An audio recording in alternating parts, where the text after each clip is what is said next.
Hey everybody, and welcome back to my new YouTube series, Moves That Every Intermediate Should Know or Learn.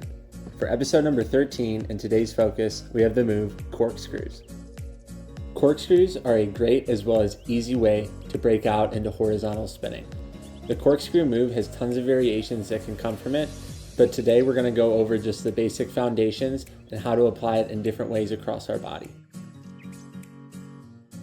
Starting with just a single pulley in our right hand, we'll start a horizontal spin above our hand. There are two planes that you deal with in horizontal spinning.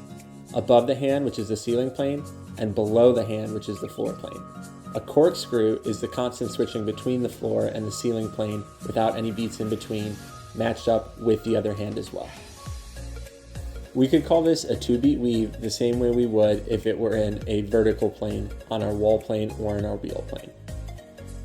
To get this single hand motion down, practice first on your ceiling plane for a few rotations, and once you feel comfortable, then move down to your bottom floor plane. As you do this, count the amount of beats that you're doing on each side of your hand and try and match them so that they're the same. At first, start off doing 3 rotations on each side of your hand.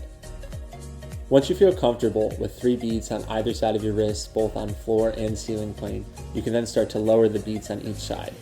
You can go from 3 beats down to 2 beats and practice 2 beats until you're comfortable only having a single rotation on either side of your hand. We're now going to use the same process to get the same motion down with our left hand by limiting the number of beats until it's a single rotation on each side of our hand. As you get more comfortable, you can change the amount of space you use with your hand in your corkscrew to get more control over the move as a whole. Now we'll take a look at both hands at once. Starting with our right pulley spinning in ceiling plane and our left in floor plane, spinning the same direction, we'll watch our top pulley or ceiling pulley, and when it crosses both of our arms and goes out front, we'll switch our hands so that our left is now in ceiling and our right in floor.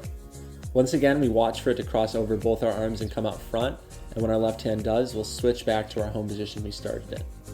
Doing this motion with no beats in between is the final result of a corkscrew.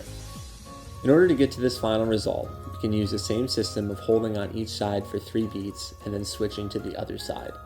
We can then limit the beats down to 2 beats, eventually making our way down to a single beat or a single rotation on each side of our arms.